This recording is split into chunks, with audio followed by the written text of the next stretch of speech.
Okay.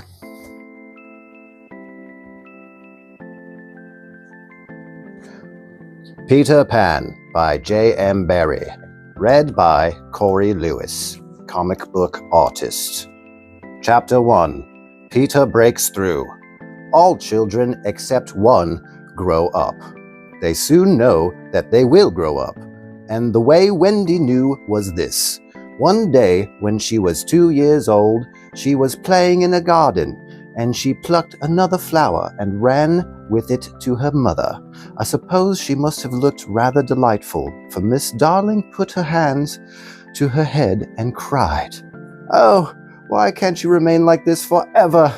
This was all that passed between them on the subject, but henceforth Wendy knew that she must grow up. You always know after you are 2. 2 is the beginning of the end. Of course, they had lived at 14, and until Wendy came, her mother was the chief one. Of course, they lived at 14. And until Wendy came, her mother was the chief one. I don't know what that means. She was a lovely lady, with a romantic mind and such a sweet mocking mouth. Her romantic mind was like the tiny boxes, one within the other. That come from the puzzling East. However many you discover, there is always one more, and her sweet mocking mouth had one kiss on it that Wendy could never get, though there it was, perfectly conspicuous in the right-hand corner. What the hell was all that? Wow. She was a lovely lady with a romantic mind and such a sweet mocking mouth. That's her mother? Her romantic mind was like the tiny boxes, one within the other, that come from the puzzling East, little like the Russian dolls or whatever.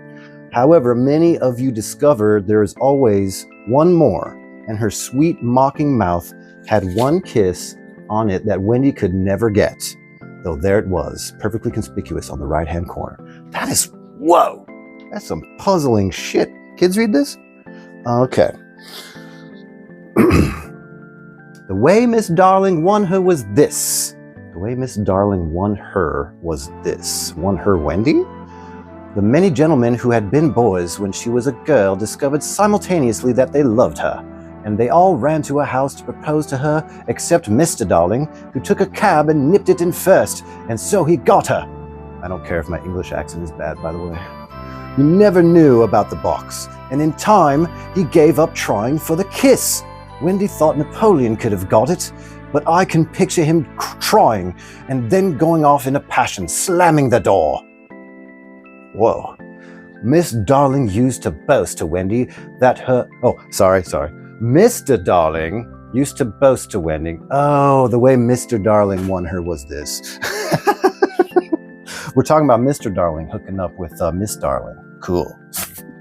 So anyways, Mr. Darling used to boast to Wendy that her mother not only loved him, but respected him. He was one of those deep ones who know about stocks and shares. Yes.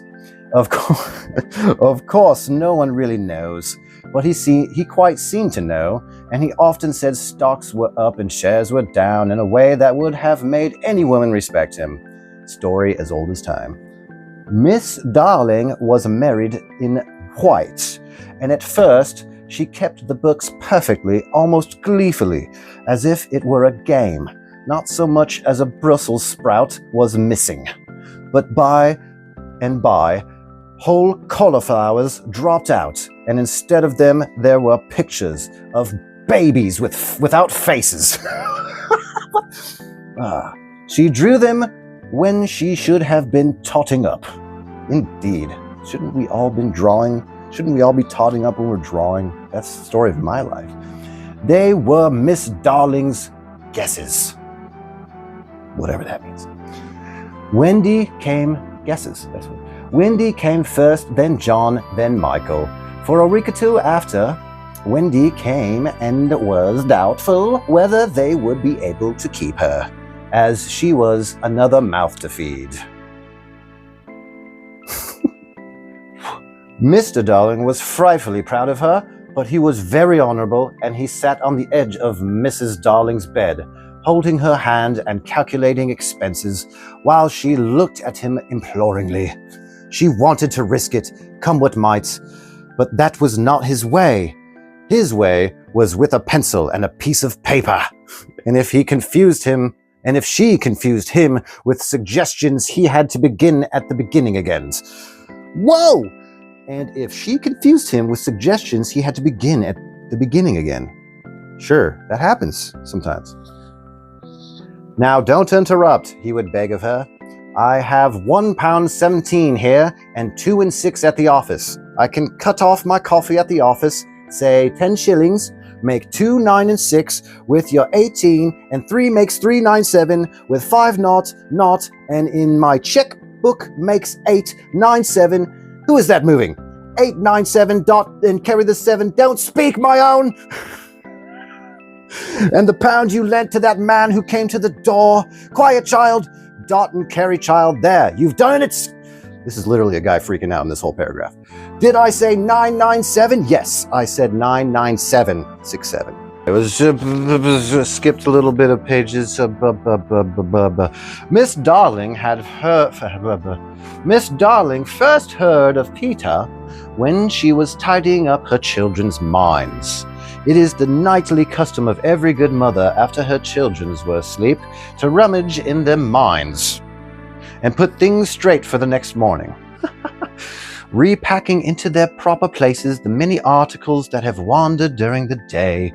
If you could keep awake, but of course you can't, you wouldn't see your own mother doing this, and you would find it very interesting to watch her. It is quite like tidying up drawers. You would see her on her knees, I expect, lingering humorously over some of your contents, wondering where on earth you had picked this thing up, making discoveries sweet and not so sweet, pressing this to her cheek as if it were a nice kitten, and hurriedly stowing that out of sight. Boy, if you could see the stuff in minds today. When you wake in the morning, the naughtiness and evil passions with which you went to bed with have been folded up small and placed at the bottom of your minds, and on the top, beautifully aired, are spread out your prettier thoughts, ready for you to put on. That's a good practice. You know, compartmentalize your thoughts and put the pretty ones at the top. I don't know whether you have ever seen a map of a person's mind. Doctors sometimes draw maps of other parts of you, and your own map can become intensely interesting. But catch them trying to draw a map of a child's mind, which is not only confusing, but keeps going round all the time. There are zigzag lines on it, just like your temperature on a card. And these are probably roads in the island, for the Neverland is always more or less an island, with astonishing splashes of color here and there, and coral reefs and rakish-looking craft in the offing, and savages and lonely lairs, and gnomes who are mostly tailors, and caves through which a river runs, and princes and 6 elder brothers, and a hut fast going to decay, and one very small old lady with a hooked nose. It would be an easy map if that were all, but there is also fast, day at school, religion, fathers, the round pond, needlework, murders, hangings, verbs, the dative, chocolate pudding day, getting into braces, say 99, 3 pence for pulling on your tooth yourself, and so on. And either these are part of your island, or they are another map showing through, and it is all rather confusing, especially as nothing will stand still. Wow, that's something else. I feel that. Of course, the Neverlands was a very good deal. John's, for instance, had a lagoon with flamingos flying over it, at which John was shooting. Well, with Dick. While Michael, who was very small, had a flamingo with lagoons flying over it. Okay, which he wasn't shooting. John lived in a boat turned upside down on the sands. Michael in a wigwam. Wendy in a house of leaves deftly sewn together. John had no friends. Michael had friends at night. Wendy had a pet wolf forsaken by its parents. Dude, dope. But on the whole, The Neverlands have a family resemblance, and if they stood in a row, you could say of them that they have each other's nose, and so forth. What? On these magic shores, children at play are forever beaching their coracles. That's right, forever beaching their coracles. I relate to that. We too have been there. We can still hear the sound of the surf, though we shall land no more. Wow, okay. This is some dense poetry. Prose, whatever. Of all delectable islands, the Neverland is the snuggest and most compact, not large or sprawly, with tedious distances between one adventure and another, but nicely crammed. Word.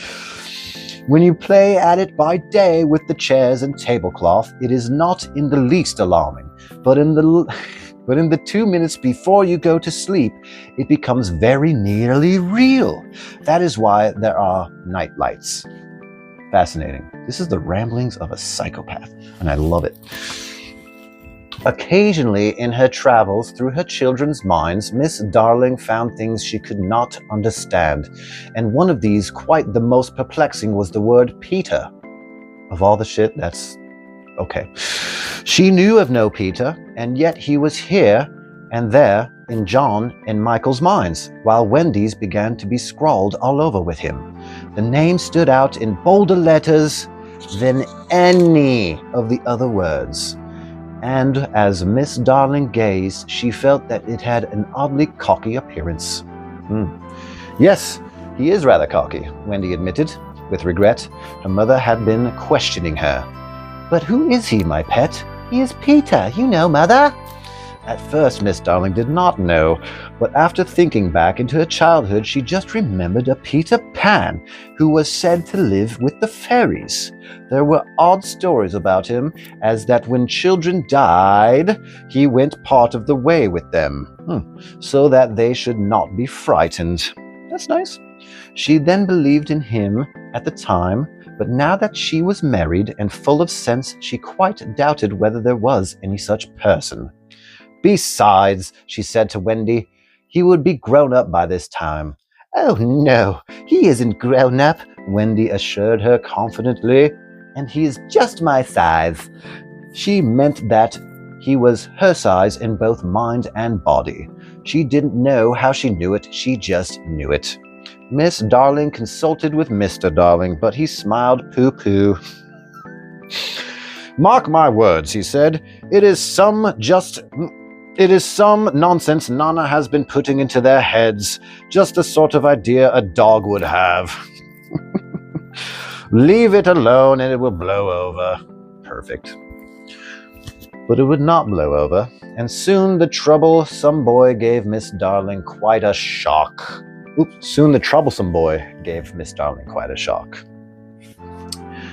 almost there. End of the first chapter. Wow, this is a dense-ass first chapter, man. Whew. Children have the strangest adventures without being troubled by them, for instance. They may remember to be...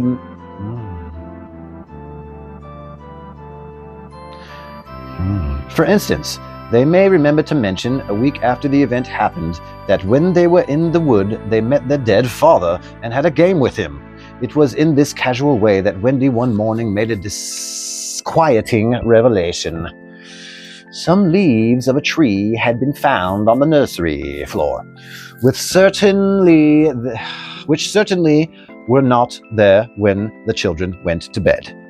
And Miss Darling was puzzling over them when Wendy said with a tolerant smile, I do believe it is that Peter again. Whatever do you mean, Wendy? It is so naughty of him not to wipe, Wendy said, sighing. She was a tidy child. It is so naughty of him not to wipe. Wow. She explained in quite a matter-of-fact way that she thought Peter sometimes came to the nursery in the night and sat on the floor of her bed and played on his pipes to her. Unfortunately, she never woke, so she didn't know how she knew. She just knew. That nonsense you talk, Precious. No one can get into the house without knocking. I think he comes in by the window, she said. Holy shit, it's like, what time is it? Okay, cool. Okay, what is it? By the window. Where's the window? Stop knocking. Window. My love, it is 3 floors up. Were not the leaves at the foot of the window, mother? It is quite true. The leaves have been found very near the window. Miss Darling did not know what to think, for it all seemed so natural to Wendy that you could not dismiss it by saying she had been dreaming. My child, the mother cried, why did you not tell me of this before? I forgot, said Wendy lightly. She was in a hurry to get her breakfast. Oh, surely she must have been dreaming. But on the other hand, there were the leaves. Miss Darlings examined them carefully. They were skeleton leaves, but she was sure they did not come from any tree that grew in England. She crawled about the floor, peering at it with a candle for marks of a strange foot. She rattled the poker up the chimney and tapped the walls. She let down a tape from the window to the pavement, and it was a sheer drop of 30 feet, without so much as a sprout to climb up by. Certainly Wendy had been dreaming, but Wendy had not been dreaming. As the very next night showed, the night on which the extraordinary adventures of these children may be said to have begun. On the night we speak of, all the children were once more in bed.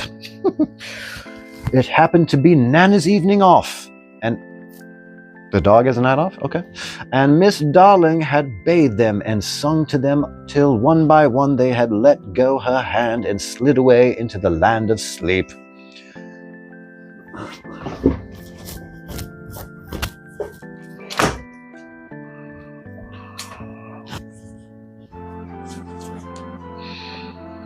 All were looking so safe and cozy that she smiled at her fears now and sat down tranquilly by the fire to sew. It was something for Michael, who on his birthday was getting into shirts. The fire was warm, however, and the nursery dimly lit by 3 night lights, and presented the sewing lay on Miss Darling's lap. Okay. Then her head nodded, and so gracefully. She was asleep. Look at the 4 of them, Wendy and Michael over there, John here, and Miss Darling by the fire. There should have been a 4th nightlight. While she slept, she had a dream. She dreamt that the Neverland had come too near, and that a strange boy had broken through from it. He did not alarm her, for she thought she had seen him before in the faces of many women who have no children. Perhaps he is to be found in the faces of some mothers also. But in her dream, he had rent the film that obscures the Neverland, and she saw Wendy and John and Michael peeping through the gap. Cool. The dream by itself would have been a trifle, but while she was dreaming, the windows of the nursery blew open, and a boy did drop on the floor. He was accompanied by a strange light, no bigger than your fist, which darted about the room like a living thing, and I think it must have been this light that wakened Miss Darling. She started up with a cry, and she saw the boy, and somewhere she knew at once that he was Peter Pan. If you or I or Wendy had been there, we should have seen that he was very like Miss Darling's kiss. He was a lovely boy, clad in skeleton leaves and the juices that ooze out of trees. But the most entrancing thing about him was that he had all his first teeth. Really. When he saw she was a grown-up, he gnashed the little pearls at her. Chapter 1 of Peter Pan. Crazy stuff. Wow, that's awesome. Thank you for joining me. Maybe I'll read some more. Merry Christmas, and don't forget the cookies. Goodbye.